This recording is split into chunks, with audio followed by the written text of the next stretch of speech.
Today we're going to take a look at probability and do some table making so we can look at how often things happen and what are different possible outcomes if we're looking at probability. Okay, so when we're talking about probability, the common situation that you'll hear is like colored marbles in a bag and you'll pull something out, or maybe flipping a coin and whether or not you'll get heads or tails.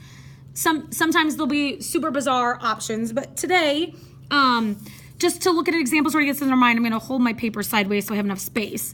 Today, let's consider that we are going to flip a coin and see if we get heads or tails. And then after we flip the coin, we are going to roll a die, a normal 6-sided die. Right? So it'll have sides of 1, 2, 3, 4, 5, 6.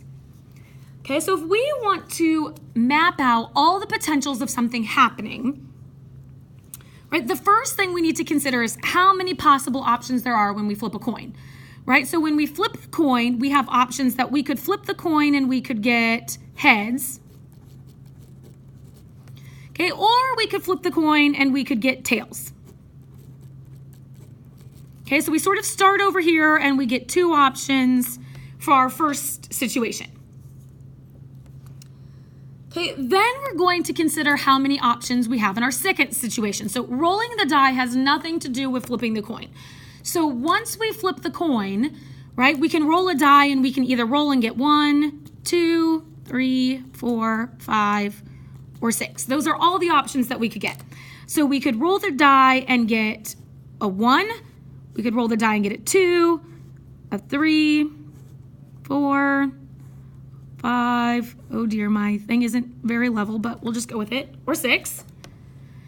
Okay, or we could roll the die after we get tails. I'll use a different color here so we can sort of keep it apart, and we could still get a 1, a 2, 3, 4, 5, or 6. Okay, this then represents all the possibilities of what could happen, right? There's 1, 2, 3, 4, 5, 6, 7, 8, 9, 10, 11, 12. 12 possible outcomes. One outcome is that I flip a heads and then I get a 1. I could flip a head and then I get a 2. Right? So each of these sort of pathways gives me a different potential of what could happen. Now, this could look different based on any situation. So maybe there's colored marbles in a bag and they're pink, purple, and blue. Right? So we could pull out the marble, and the first thing that could happen is we could pull out a pink marble. The first thing that could happen is we could pull out a blue marble, and then we could maybe pull out a purple marble.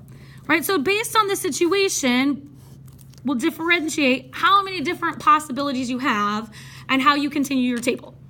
So you're going to look at an example where you need to see if the table is correct or not based on some colored marbles.